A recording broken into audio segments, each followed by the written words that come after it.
Can I do Mahito from The Boy and the Heron in my style? I'm always been a big fan of Miyazaki's films. I will use two colors. This pink right here is wonderful and I really love the texture as well. This gray, in the part where it's shaped.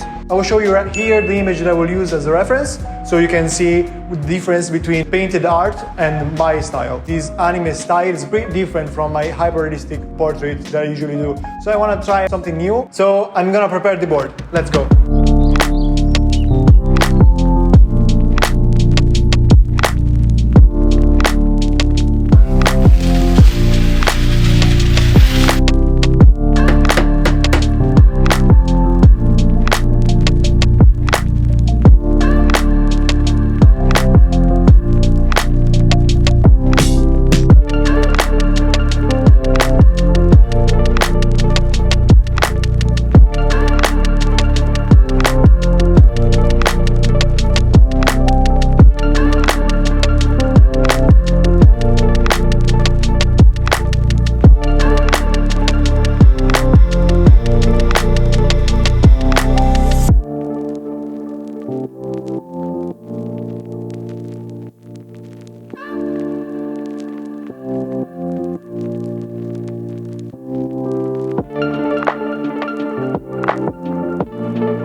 Are you ready?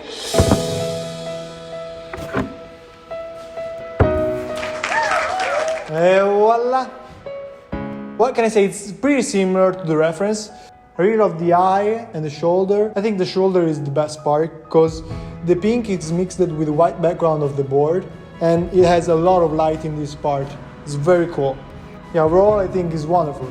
What do you think about it? Let me know in the comments if this experiment is a success or not. I will definitely try again in the future. Thank you so much.